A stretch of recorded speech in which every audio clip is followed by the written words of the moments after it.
thank you all for joining this, and especially my friend Adam Martinez. I think he's very courageous just to dive in, and Miriam as well.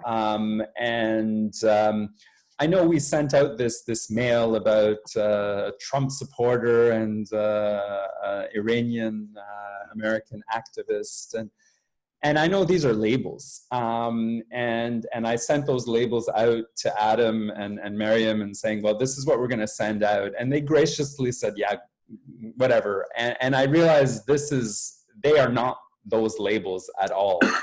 And this is not a debate where, you know, we're going to put the Trump supporter up against, you know, the anti-Trump or whatever. I mean, I think, you know, there's too much of that going on, and I don't really want to add that.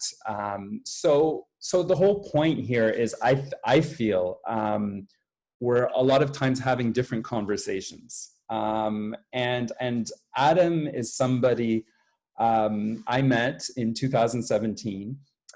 So those of you who have seen the film know Ellen and Terry. And Ellen was the school teacher, and Terry was her husband who had passed away. And we all love Ellen and Terry. Anyone who watches the film just falls in love with them. So I actually had Thanksgiving. Ellen invited me to Thanksgiving dinner at Adam's house in California. So Adam is actually Ellen's nephew. So I met him in 2017. He was really a kind, hospitable host, invited me into his home to have Thanksgiving with him. And after the Thanksgiving dinner, he and I sat on the couch, and we really had this interesting discussion because Adam is just like me, has strong opinions on politics. I think he comes more from the Republican camp and very strong Trump supporter. But what I loved about the conversation is, even though I don't think we agreed on a lot of things, I felt there was a lot of mutual respect, and we could see where each other was coming from. And what I'm feeling right now is we are just having too many different conversations where when I watch people debating, I don't feel they're talking about the same topic, and they're not reacting to the same sentences. So what I wanted to do was just simply explore with Adam a little bit first, and then I wanted to bring in Mary into the conversation to see just what would happen if we try to have the same conversation. And maybe, you know, we can do a little bit to help bridge the divide. This is my hope. So I haven't prepped Adam at all. He doesn't even know who Mary is, and vice versa. I didn't tell him any of the topics. I didn't tell him anything we're doing, and I didn't tell Mary either. I just said, "Are you guys in for a conversation?" Both of us said, "Yeah, that we're in." So this is they're both great people I respect, very different views. So we're gonna just jump into it. So the format is going to be, like I said, I'm going to explore things first with Adam, then I'm going to bring in Mary into the conversation. And then hopefully there'll be time to open it up for some Q&A. So I'm not going to be having an eye on the chat box until we open it up for the Q&A, because I really want to focus the conversation. I think we're now like over 100 people. And to have a conversation with 100 people is a little bit, it won't get anywhere.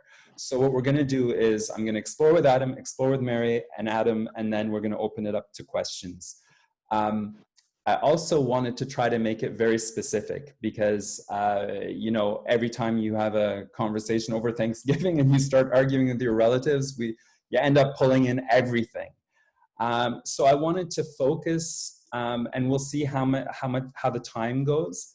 But I first wanted to talk about, you know, the topic of race and, you know, Black Lives Matter, respect for the police, that topic. I wanted to just explore that a little bit. And then we'll see if we have time. And then I wanted to explore the COVID topic. So there are huge topics. So we'll see. We'll start with the topic of race in America. Just explore it a little bit and then see where we go. So again, thank you all for coming on this ride with us. And I hope we're all still friends at the end of this call. And welcome. So, Adam, yes. Tell me.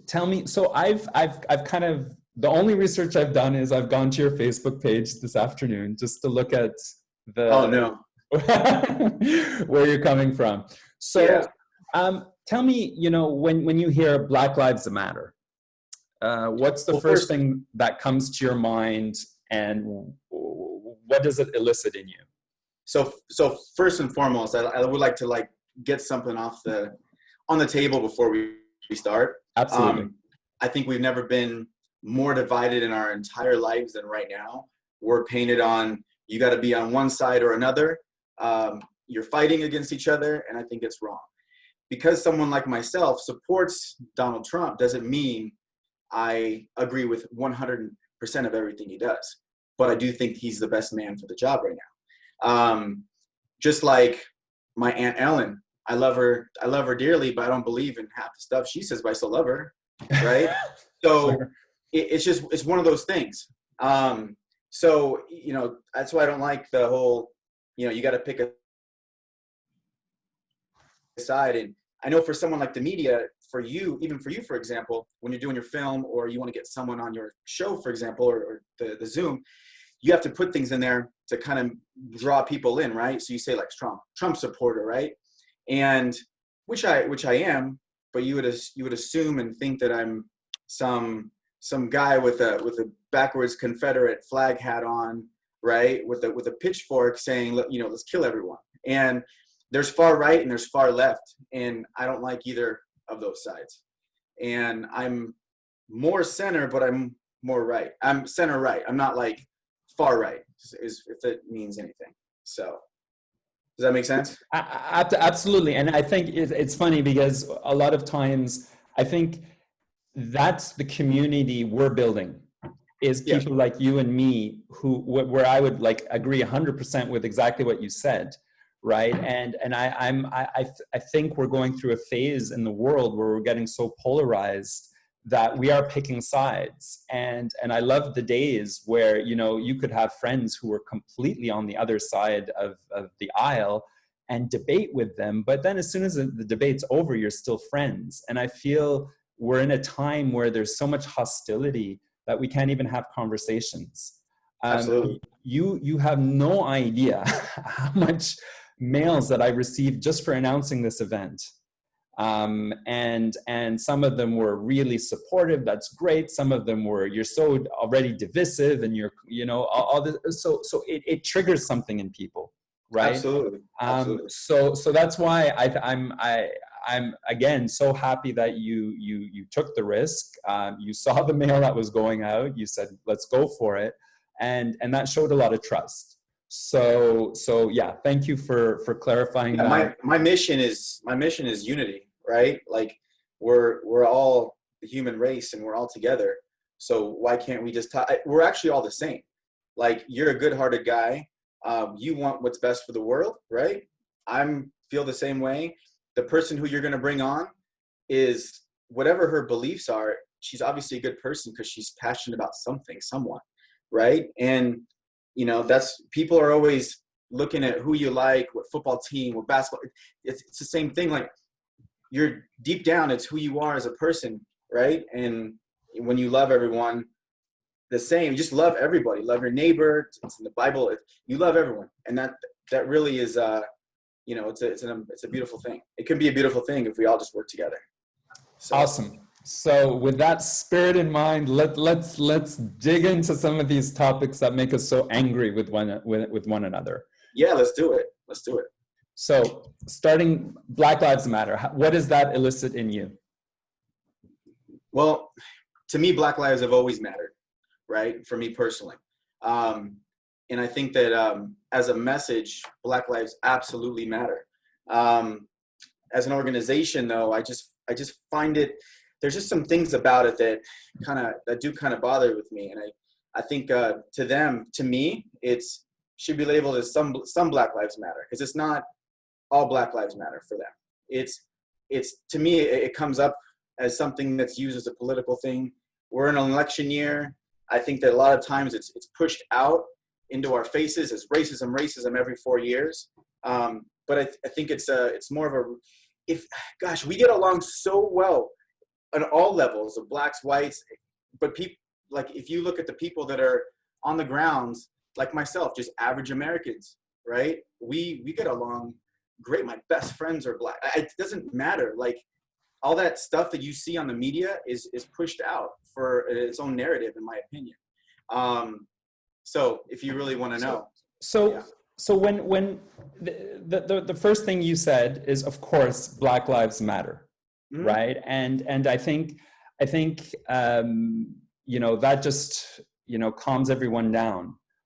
And I agree that on the left there's the politics of fear that there's racism all over the place, and on the right there's the politics of fear that mm-hmm. The minorities are taking over. So their fear, the politics is always stoking the fears, and what we're trying to do is just go against that, because fear is a dangerous thing. So absolutely. Why do you think?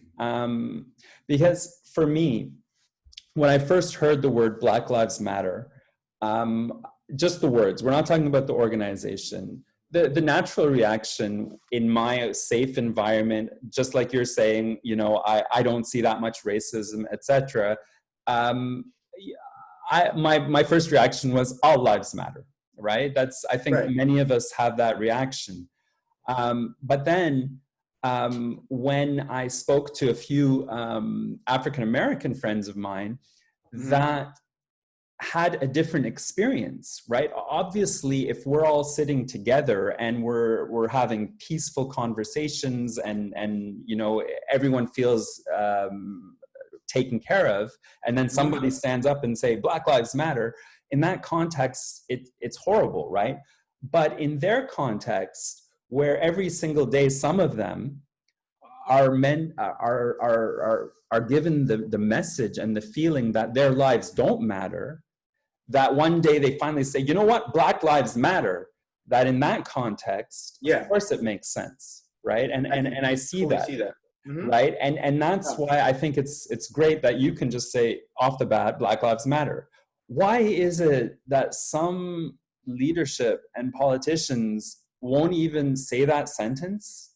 Is it because they're afraid to be cornered into something? Is it because they think they're going to lose their base? Why is it you can say it, but a lot of people, a lot of politicians can't?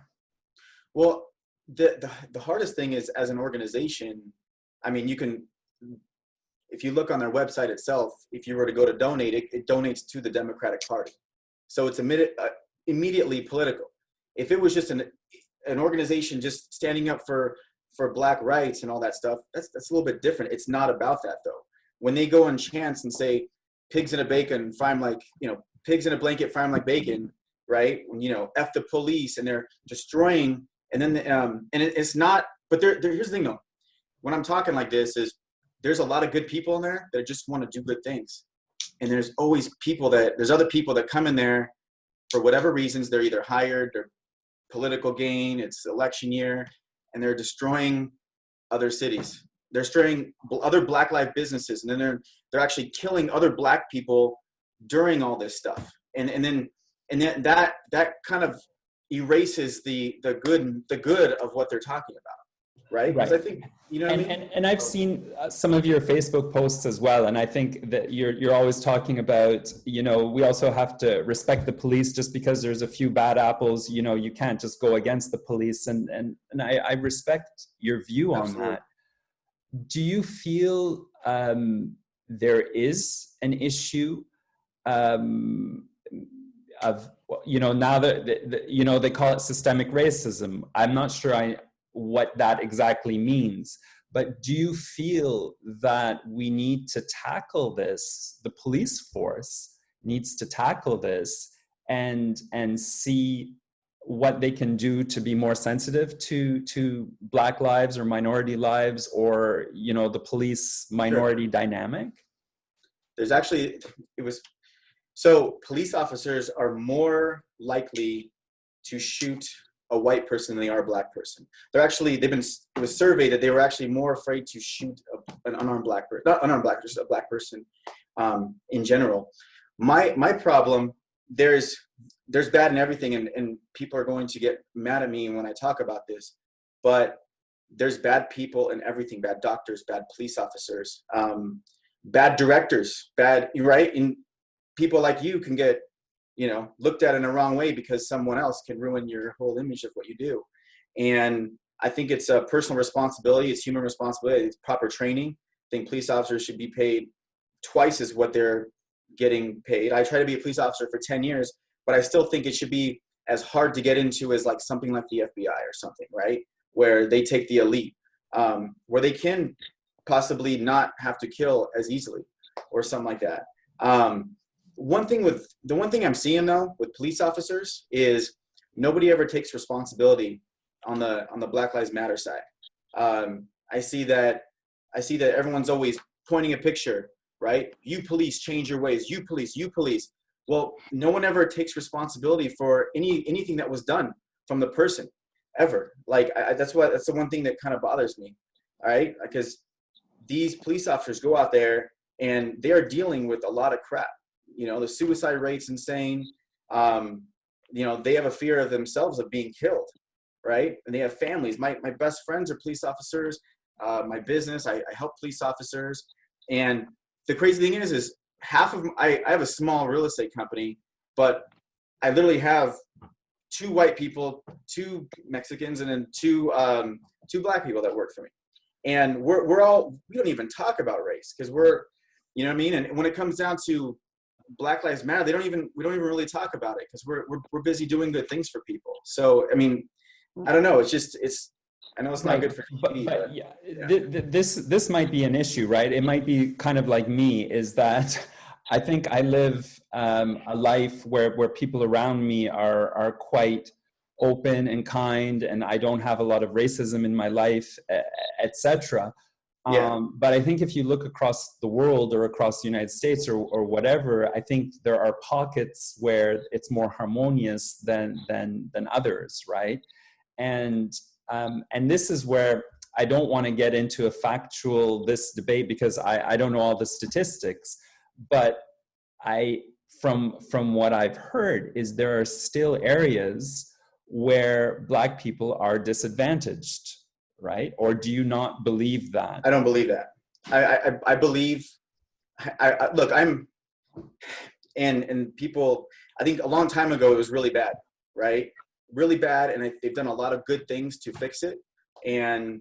But I think as of right now, I'm living proof that I'm a person I'm a Mexican Jewish conservative, right, with a Martinez last name, who makes 1% of the income in America. So I feel like there's nothing, and I didn't come from privilege, right? So I just came from good parents. And I think that's, if you really want to talk about anything in the world, I think it's strong parents. And in the Black community, unfortunately, the single motherhood rate is really bad. And those are the things that I think need to be tackled. And if you really want to talk about stuff. So you don't feel that certain racists in the country have contributed to the negative things that might be happening in the Black community? I think a long time ago, there was a lot of things that were put into place, like the welfare system, for example. In the 1960s, the single mother ratehood was 24%, and now it's upwards of 75%, right? So there was incentives in the Black community back in the 60s to give welfare to women without having fathers, right? And, you know, I know some people can live a great life without having a father if you have a strong mother, but the hard part is a lot of times it doesn't happen that way. And I think that's a lot of the issue going on. Is there racism? look, I don't think there's any, I think that people are human, right? You can put every law into place and say, hey, you know what? You cannot ever commit a crime. You can't commit a right. I'm going to put a law for every single thing. People are still going to break the law because they're humans and they make choices, and it's personal responsibility. And I think it all starts at home. I think it's good parenting.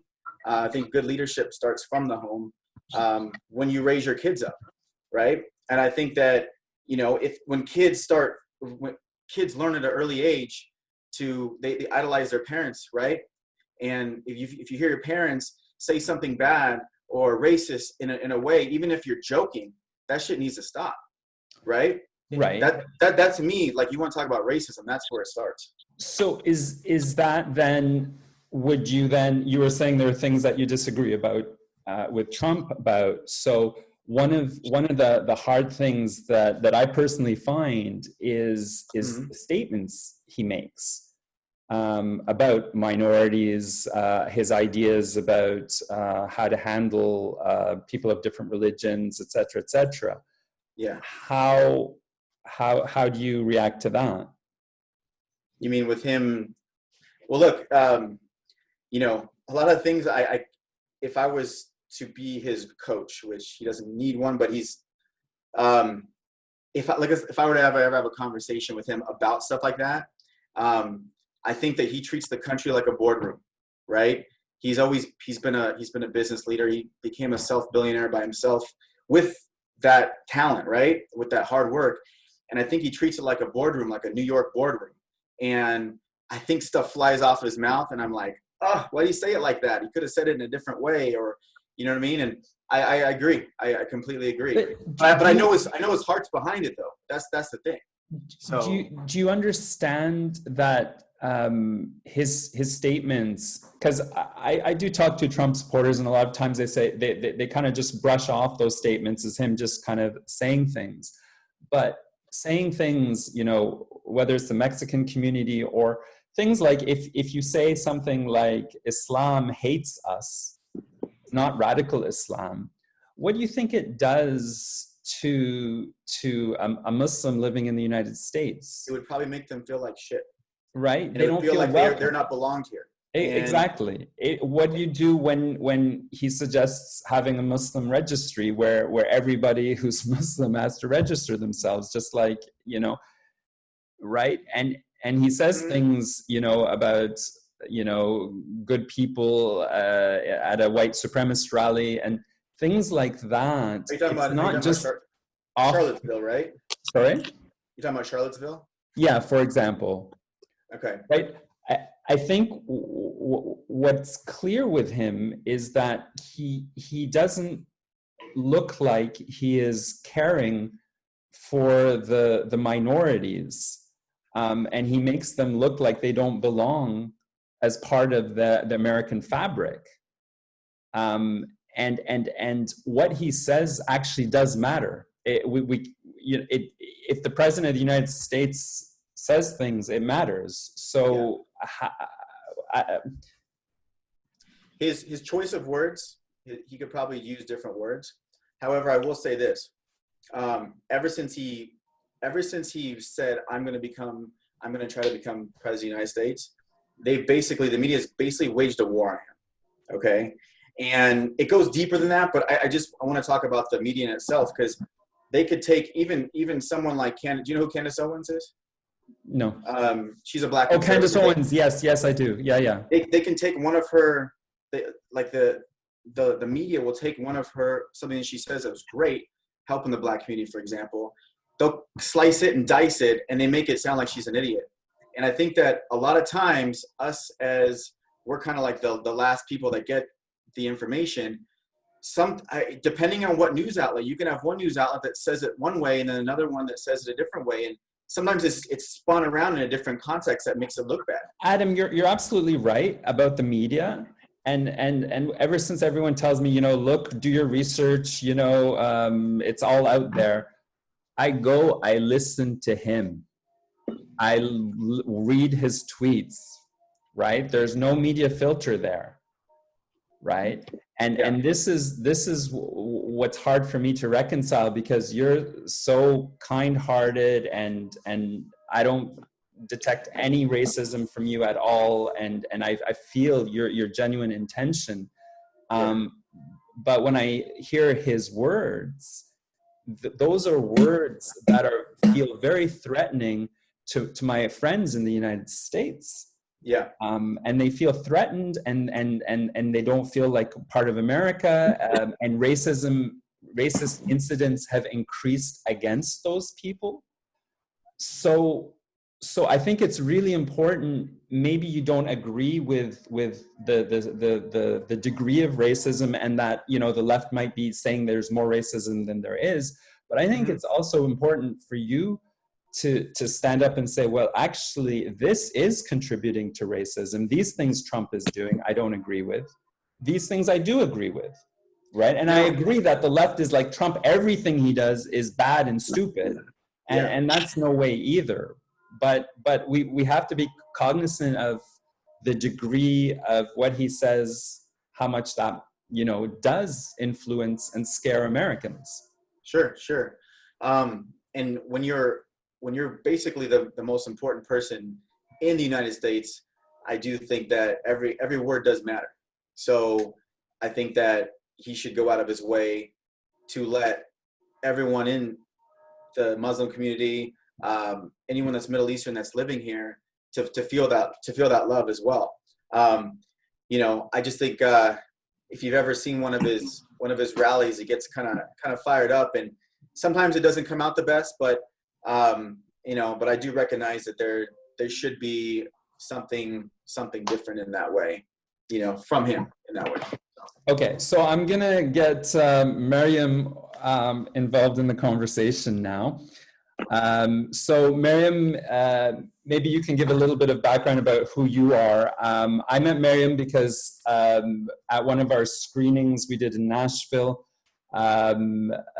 through millions of conversations, Samar Ali, she introduced me to Miriam, and Miriam's this just an amazing person. Very open, very involved in just trying to make America better, and she's helped us a lot on the film. So I'd like maybe tell us a few words about yourself, and then we can maybe get your impressions on what Adam said and how that makes you feel, actually. Sure. Well, thanks, Tarek, for bringing me in on this Thursday afternoon, noon for me. I'm in Nashville, Tennessee. And Adam, great to meet you and have this conversation with you. Nice to meet you. Yeah. Well, who am I? I was born and raised in Nashville, Tennessee as an Iranian American.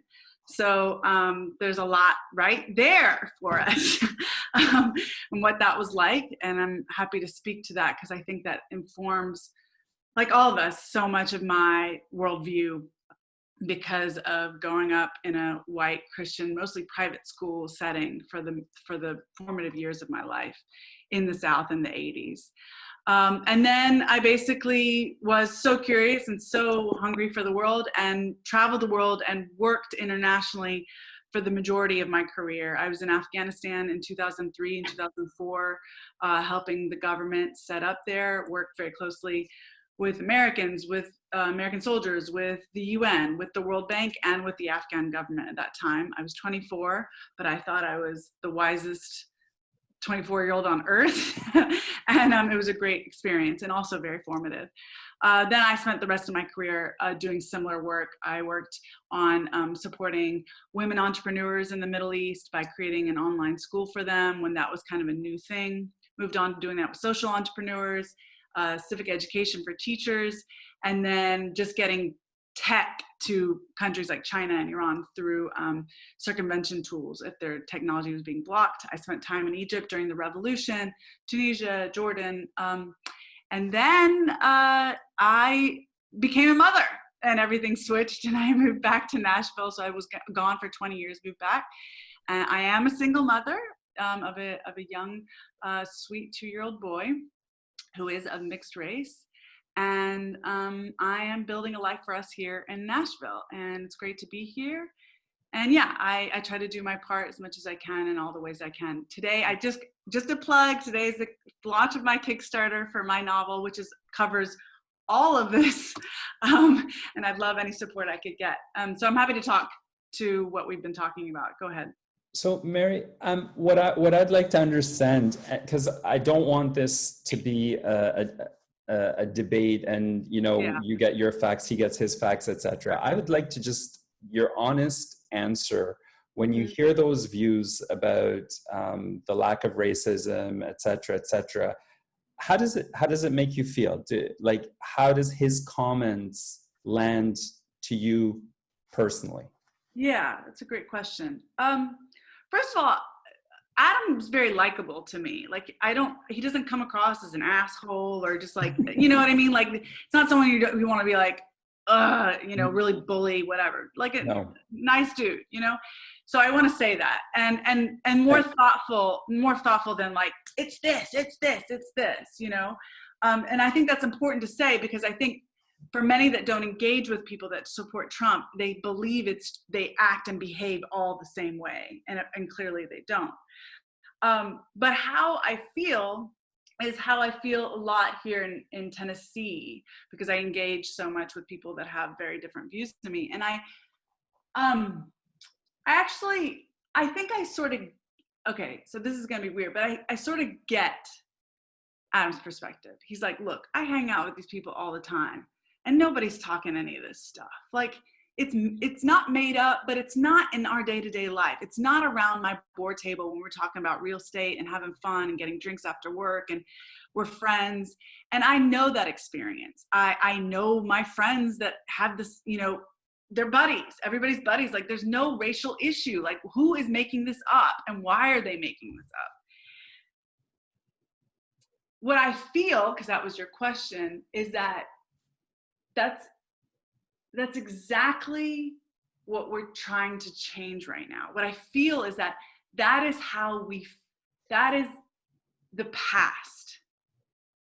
And I don't mean to say that it's backwards. I mean to say it's the past, in that now we don't have the convenience anymore to say that, because there are experiences that are now being released into the world. People are speaking up in ways that they haven't spoken up in the past, because they felt they couldn't, because they felt there were no way to be protected to do it. They almost didn't even know what they wanted to say.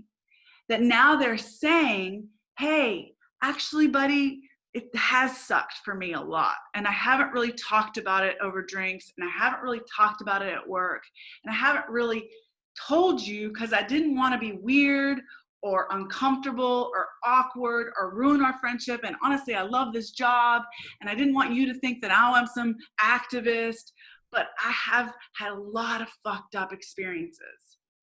And it is really, when I see the videos and when I hear fellow Black people talk about it, or brown people talk about it, I feel like I want to cry, because that's my experience too.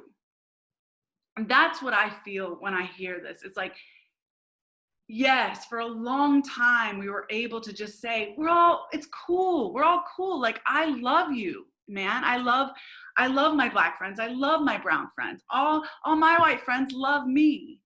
But when I get comfortable enough to say, by the way, it's been a little different for me than it has been for you, and I haven't really told you about it, and I haven't really shared it.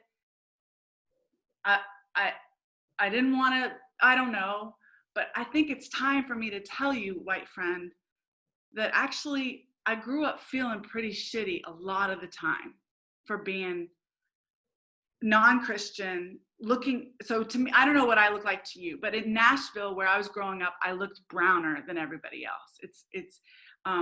And I felt browner than everybody else. And people always called it out. I grew up where people said to me all the time, where are you from? I was born and raised right down the street. I'm not from anywhere but here. But I was at 6 years old, at 8 years old, at 10 years old, they asked me, where are you from? So my experience is very different than being a Christian white person. I am an outsider, and I don't even, I'm a kid. I don't even know why am I an outsider? This is all I know. And so I feel like all I feel is that, yeah, I get it. But right now, what has happened, which is really profound, is that we're kind of able to like creep out and say, actually, no, it's not that cool. It's actually sucked. And I didn't want to talk about it. And I just wanted it to I just want to be cool. And I just want you to like me. But it sucked. I still have trouble telling some friends how much my life was not like theirs. Because I actually don't want to offend them. I don't want them, it's weird, you know, but it's the truth. And I'm not Black. I don't even know what it's like to be Black. That's a much more worse circumstances and context in terms of police brutality and everything than what I have. So I guess that's what I'm saying. I don't know if that makes a lot of sense. But that's what I feel is like, yeah, that's what it's been for all of us. Like, we're cool. Like, I love you. My best friends are Black, that type of thing. But actually right now it's like, well, I'm going to tell you that this was weird for me, or this was awkward for me. Or actually, when I saw that woman talk about what she does when she's pulled over and how she announces script by script every step she's going to take to the police officer so that he does not harm her. When she says, I'm going to pull my wallet out of my purse, officer. I am going to pull my license out of my wallet, and announces all of that. That tells me that's a different experience than other people that don't feel they have to announce every step because they're not scared. So I don't know. Is that feelings? Feelings, yeah, sure. I feel frustrated. I feel angry. I feel, oh, why are you saying this? No. Sure. Oh, I don't want to listen to this. Oh, there's ignorance involved. Oh, that Act Blue on the BLM website is actually just a platform. It doesn't go to the Democrat Party, but I get how that's confusing. Yeah, I get frustrated and I get angry, but that's not what I'm committed to. That's why I moved back too. Like, I'm committed to finding a way forward, and not for me, for my son. And so, yeah, I feel really frustrated, but it's okay. I mean, for me, and I'm not Black, you know, I'm not saying it's okay for anybody else, you know, to be frustrated. I'm not saying it's okay for us to be, I mean, in terms of I think, anyways, that's a confusing thing to say. I don't think we should tolerate being frustrated, I guess is what I'm saying. But I'm fine with it because I'm in this for the discussion and for understanding. Right, and this is amazing. I really appreciate that, because I think we get lost when we're speaking in the abstract. Does racism exist? Does this happen? Does this? Because we can take the conversation anywhere, but it's really important to have one concrete conversation at a time. And for you to share your personal heart and you know what you experience, then we have a real conversation. So thank you for that. And Adam, would you like to react to that? Absolutely. Okay, first with police officers, I look pretty white. When I get pulled over, my hands are on the wheels. I let them know I'm pulling something out. I address them by sir. If they tell me to do anything, I'm always respectful. When I see a cop, I still shit bricks sometimes too. I get afraid. Same exact reaction. Even anyone that I know, regardless of their race, feel that same way. But 99% and 0.9% of the time, if you do exactly what they say, everything is just fine. Okay? Racism is like criminals. You will never end criminals, you'll never end racism. People are always going to be assholes. And assholes come in every flavor. That's the bottom line. So I actually been in Tennessee. Auntie Ellen, I call her Auntie Ellen. Ellen is she lived down the street from where they used to do KKK rallies when her and Terry moved there for the first time. And I'm pretty white and I actually look brown over there. So yeah, exactly. So I completely get it. You know what? And there's a lot of deep-rooted racism that came from a long time ago. And like I said, it starts with the household. If people are still being that way from their grandparents and their parent, whatever it is, if they say the N-word here or Mexican here or whatever it is, kids pick up on that stuff. You know what I mean? And that's what I'm saying. Leadership starts at home. And I would like to give a great example right now, because before I forget, because I wrote a little note that I wanted to talk about this. My best friend, one of my best friends, I have a small best friend circle, you say, but he's my business partner, and he and I are like brothers, right? We do everything together.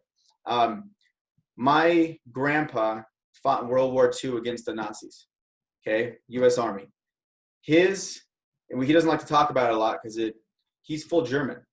His entire family was SS Nazis, okay? If we're brothers right now, we set the tone going forward, right? Whatever happened, happened. But it's up to us to teach our kids the right way.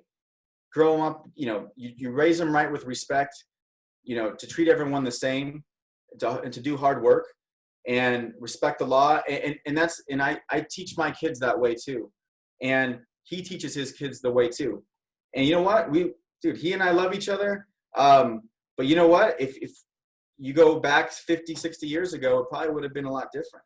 But we set the tone. And that's why, all this, there's a lot of stuff that's still there from a long time ago, but it starts with at the home. It starts with parenting.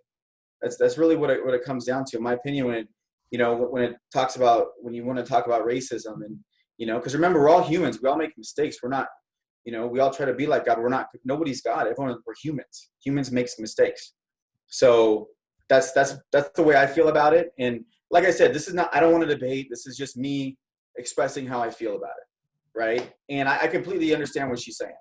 Just so you know, and it's great, and this is why we're here. And what the question in my mind is that if there are people, and I could also share my own experience in Canada, and it's similar as well. I think growing up as a minority, and I think it's important, I don't want to say all the bad things that happened to me when I was young, because I don't want to be in victim mode.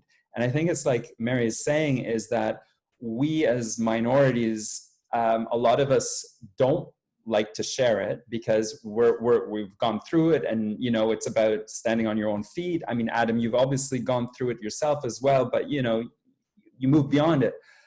But if we simply move beyond it for ourselves, how can we ensure that the people that are still experiencing it are protected from it? And so we know, I believe there's still a lot of racism, even in Canada, and definitely in the United States and in Europe. And, there's a lot of racism. And I don't want the minorities to go into victim or entitlement mode, but I don't want to go into denial mode.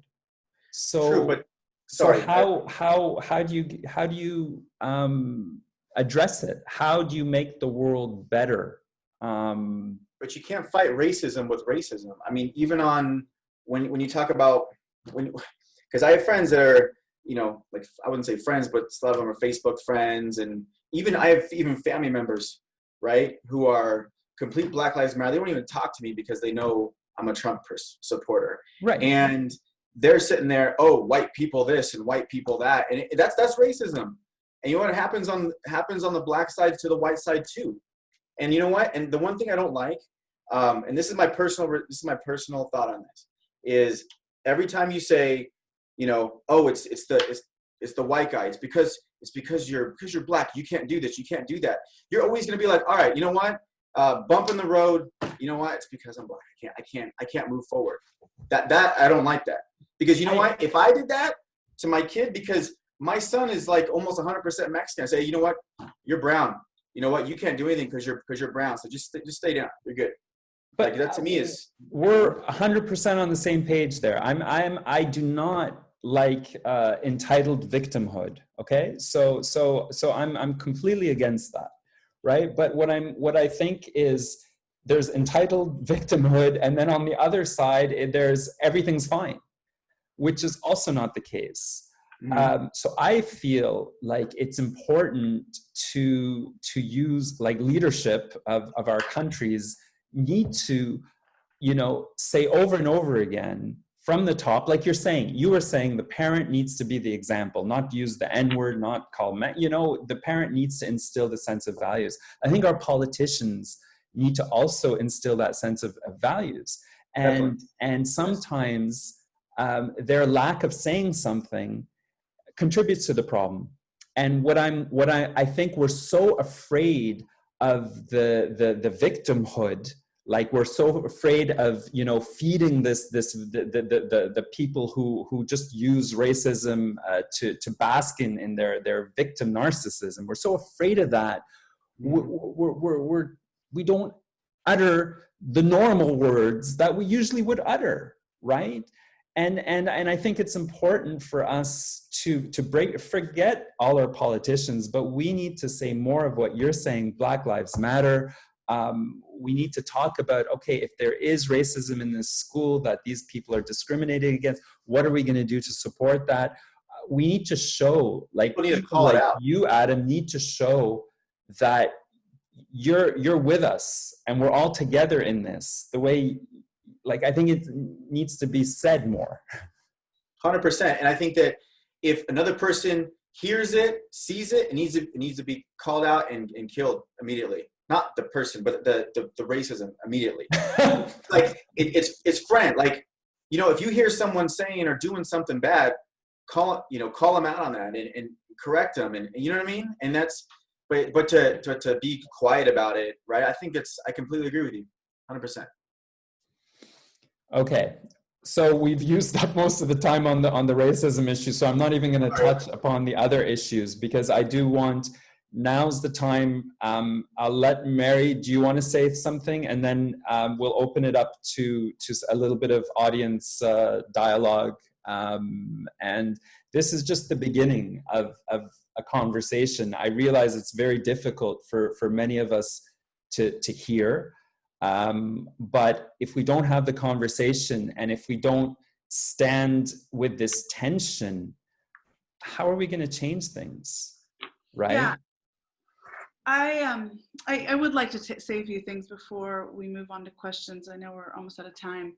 I think what I've been studying and thinking about is this, since we did want to talk about this, this is the most electric topic to talk about, so I get it if we back away, but the Trump supporter aspect, and how I'm around Trump supporters now. I lived in Washington, D.C. for 12 years, and there were no Trump supporters anywhere near me, and that was frustrating for me because, like Adam said, they were constantly waiting for the day we were gonna get Trump. We're gonna, this is the one. This is the trial that's going to get Trump. This is the fact that's going to get Trump. This is the one that's going to take him down. It was always like this every day. Oh, he did this. This is the one that's going to kill him, And I was like, get over your damn selves. Nothing's going to get rid of Trump. Trump has been voted in by some number of people, and he's here as our president. And it sucks for many of us, but I was really tired of the gotcha that's still going on. And so I agree with you, Adam, that there is no way he can win with the liberal media. That is true. Now, I'm hanging out with Trump supporters that love my son, who are also racist. Now put that in your pipe and smoke it. They are racist and they love my son. How does that even work? So I think what I'm trying to say is that this Trump supporter thing is very complicated and very complex, as Adam has demonstrated, right? He's been showing us, look, I'm not whatever is like categorized and labeled under Trump supporter, And I think it's important. I've been working hard at understanding, how do you support Trump and still have nuance, or have loving relationships with people that are not, abiding by your values? How is that possible? And actually, I think it's kind of a question for Adam, but also I just want to share what my thoughts on that are. I think what's going on with this Trump moment is that there are aspects of him that people like. He demonstrates a sort of power, a sort of, like Adam said, boardroom something, right? And that's appealing. And while Adam just said, like, if someone's being racist, call him out, he's still going to support Trump and vote for him, even though he's been racist and technically needs to be called out. And that dichotomy has been very confusing for me, right? We all love people that we hate. We all hate people that we love. But I think that is really what's really an essential question right now. Why is it okay to like Trump and be a good person? Do your values need to be completely aligned with who you support politically? If your values are integrity, honesty, transparency, non-racism, anti-racism, is it important for your leader to also display those values? And I think that that's the struggle that I have right now, because I love many Trump supporters. But I want to never talk to them again. I want to block them. I want to get them off my Facebook feed. Because to me, it sounds cray, like totally crazy, but they're rational beings that aren't evil. So how does that work? And I guess maybe that's a question. Yeah, let's let Adam answer that, and then we'll take questions from the audience. So if you have a question, just say I have a question, and then I'll call on you, so it won't be a free for all. So you type I have a question in the chat thing, and we'll go a little bit over for those who want to stay. But Adam, please answer Mary's question, and then if you guys have questions, type I have a question in the chat. Okay, sure. So like I said before, I don't agree with everything he does. I don't agree with everything he says. Sometimes I shake my head as why would he say something like that or do something like that? But then he'll do a bunch of great things. And I think that for me, as someone who lives in America, the one thing I do love about him is America first.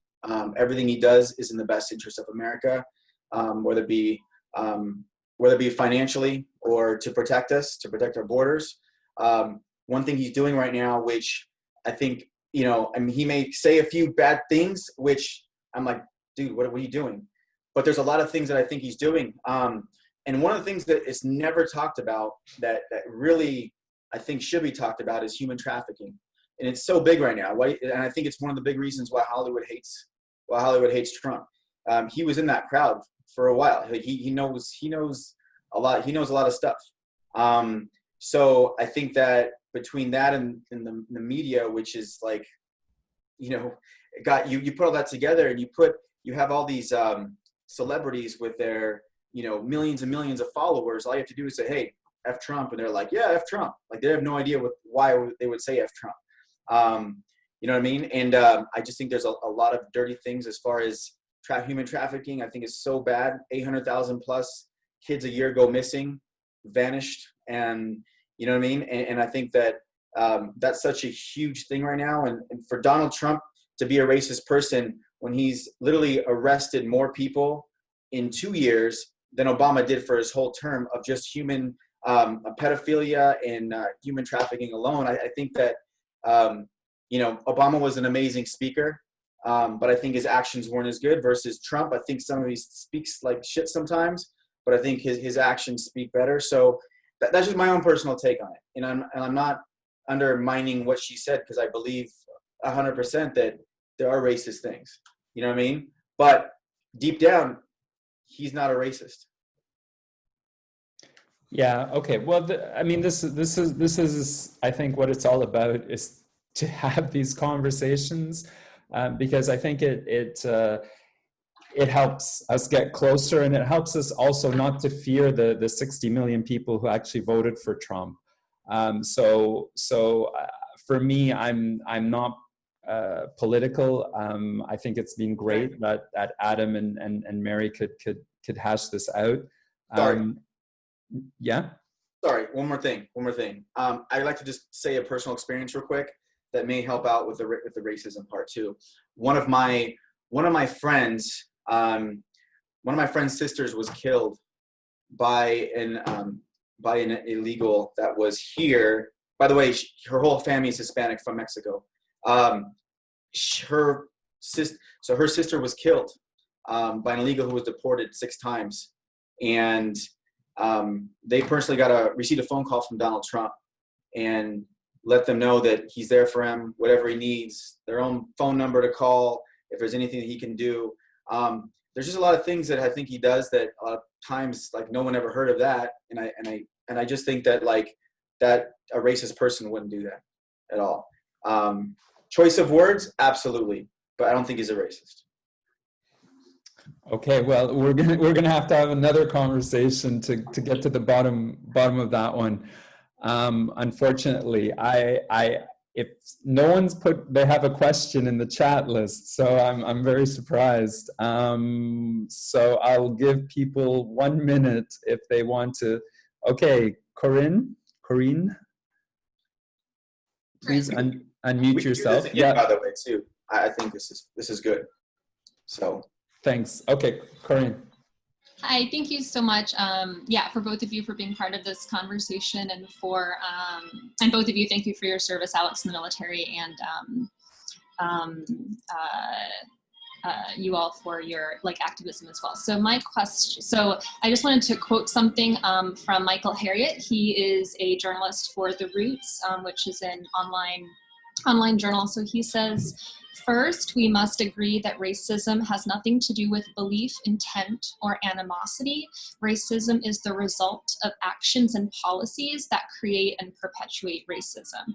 So in theory, it might be useful to eliminate hate, intentional bias, and anti-Black sentiment, but what ultimately matters is their actions." So Adam, I wanted to know if you acknowledge the fact that the US has put in place housing, police, education, voting, and financial policies with the explicit intent of limiting the rights of Black people and their ability to accumulate wealth. And if you don't acknowledge this fact, can you explain why, please? Thank you. I do acknowledge it. Absolutely. I may misquote this. I'm not an historian. I'm a business owner. But I do tend to do a little bit of research and stuff. But I don't like this. Exactly what she said is 100% correct. And that's why I tend to be more Republican, because there was things that were put in place a long time ago. I don't like that there's Planned Parenthoods, liquor stores, check into cash places. I work in South Central Los Angeles a lot, and I do investments down there. And I can't stand what I see, and it pisses me off that I see all these things in there. It's like people come out their homes in Black communities and they have access to everything that's going to hurt them, right? But they were put in these places a long time ago, and it's heavy in Democrat-ran areas, and that's why I tend to be more Republican for that main reason. And you probably can tell me a lot of things that I don't know, but that's what I know. So I don't like it.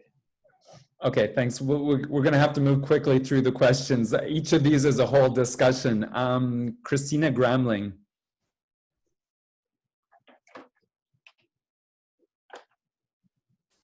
Christina, you said you have a question. If you could unmute yourself. Oh, I want to thank you all for this opportunity. And I just want to raise, yesterday I took part of a workshop on gerontology. That, and this conversation today is reminding me so much of what I learned yesterday, which is, as a social worker, to work with people that committed domestic violence. I once asked my mentor, how could you work with, people that were involved with these situations? And I'm not making any comparison. I'm just saying he looked at me and said, Christina, I look I try to understand where they're coming from. So when I'm listening to Adam and all the other questions, I'm thinking about that. That's one of the things that it's helping me a lot. I have grandmas and grandpas I am originally from Brazil, that are supporters of Bolsonaro in Brazil, and Trump supporters here in the United States. And my kids, they have a loving history with grandma, and now they can't even, they're blocking their grandparents. So what I'm being successful in doing is look at the history and what it meant for them. And I think that's what Adam was trying to say when he gave the example of a police. So that has been helping me a lot, is just to look at their experience, look at how they were perceiving things around them, and what it means for them. It's not a logical or clear-cut wrong and right thing. It's what it means for people. Just like the Confederate flag, I heard from a UCLA student, she was missing home, and she put a Confederate flag in her dorm at UCLA because for her it meant cornbread and home. And then her friends couldn't understand. And then after she understood what it was, she said, oh, okay, you know what? It means something different for me, but I understand what it means now, and I'm going to find another way. So I just think that we need more of this. That's what I'm trying to say, because I'm putting a human face when I see Adam in the stories behind, and that's not easy to do when we have these conversations. Does that make sense? Because it's what it means to different people, and it depends where they're coming from. So when we sit together like this, it makes it. So I appreciate this initiative, and everyone's input is helping me a lot. Thank you. I mean, that's really important. And I think this is the thing, is that when certain symbols are sacred to some and are horrify others, we have a problem. And I think my view is that there are very few bigoted people in the world. But there's millions of people where we're not speaking the same language. And that's why I'm hoping that we can actually have the same conversation, and one conversation at a time, that we actually make some progress. So there are a few more questions. Someone just typed, what does Adam think it means to be a racist? Adam, what does it mean to be a racist? For me to be a racist is intent, anything negative towards anyone based off of what they look like, what they believe in. Because I think that I respect everybody in that way, and I think a majority of people in this world do. And there's a lot of bad people that are the true racists, and it seems like the loudest people get the most entertainment time on TV, like even whether it be news or internet, right? Because like nothing goes viral if it's nice. Right? Someone saying, hey, I really love everybody, that doesn't go viral. But if I say, hey, I hate everybody and I do this, that sucks, because there's more good. But to me, like, and you could really like tone racism down a lot by personal responsibility and by holding your friends and your family accountable. Because let me tell you something, you can't change the world, but you can control yourself. I can control everything. I can control how I am. I can control when I wake up, what I do on a day-to-day, how I interact with people, the goodness that I do, and you can love your neighbor and love everybody, and that's cool to me. So, amen. Love it. What's the name of Mary's novel? My favorite question today. Thank you for that question. The novel's called Red Red, is pretty much exactly about this. And actually I am learning from Adam, so thank you. The Kickstarter, I'll put it in the chat. The Kickstarter is right here. I mean, I'm just putting it because there's a video that explains the book, and hopefully it'll come out in September. So thank you for asking. Perfect. Thank you. Kathy Shapiro. Hi. I'm just Christina, who happens to be my friend, ordered that beautifully. She just came out with exactly. I just want to acknowledge that sometimes it's hard for me to listen to certain views because I want to just say, but like for Adam, and my overall point is that how important I think these conversations are. And even if somebody is not seeing what I'm seeing, and I'm not saying I'm right, but what I feel strongly about, it's like, but yet we're talking to each other, and I'm watching Adam and Mary listening to each other. And it must be even harder for them because they're expressing their passion, and I appreciate that. And so that's what modeling, and I'm also interested in my own, what comes up for me, and the anger sometimes. And I have to learn from that, because I think that we're getting somewhere when we can hear each other's perspectives, as opposed to shutting down and saying, forget it, I am just not gonna. And there's times where it is best not to have the conversation. I'm also interested in watching the chat and people's reactions. And I think it's all, I'm just holding it all, because I'm learning from, some people are saying, I want to leave.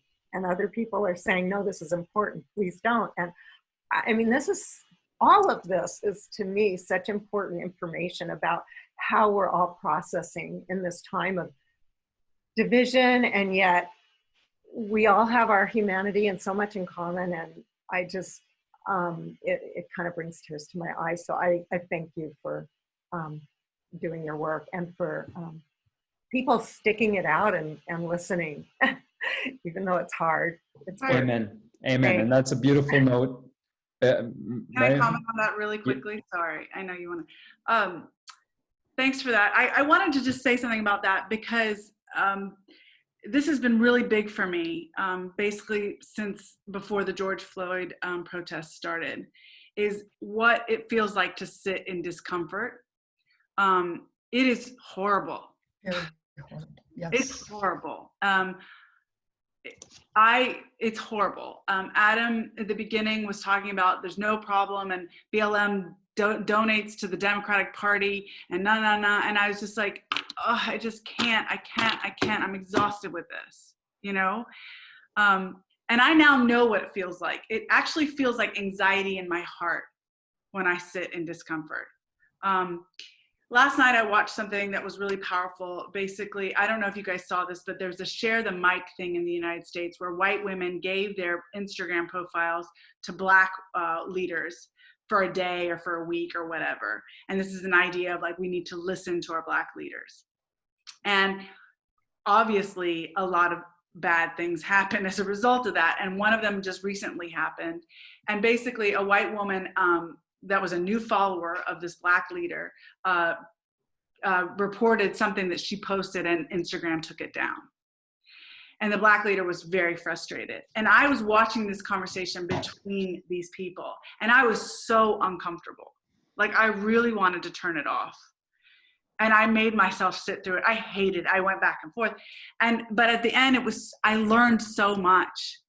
And they actually learned so much from each other. And so I think, riffing off of what you said, I think the key to this moment right now is we need to mature in this way as people and learn how to sit in discomfort.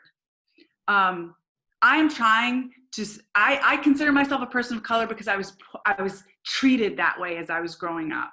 So I'm trying to present my own experience, but also what I'm reading and listening to and seeing around me, so that I am in integrity with what the anger and the sadness I'm hearing from Black friends and Black leaders and all. And I'm also I'm also in a conversation with a human being with a big heart. And that's tricky. And Adam's actually, I've learned a lot. Like, his great points. The human trafficking point was great. The point about going to the projects and seeing what's going on there and saying, look, the Democrats have been in control of this for a long time. A lot of that is true. Democrats have not solved the damn problem. They have not. And some of them have benefited from the problem. And so that's my message. If there's one, we have to be uncomfortable. And it's horrible. And I want to throw up. That's really great. And thank you so much for that, Miriam. And thank you, Adam, as well, for, and for everyone who stayed till the end of the call, because it has been uncomfortable.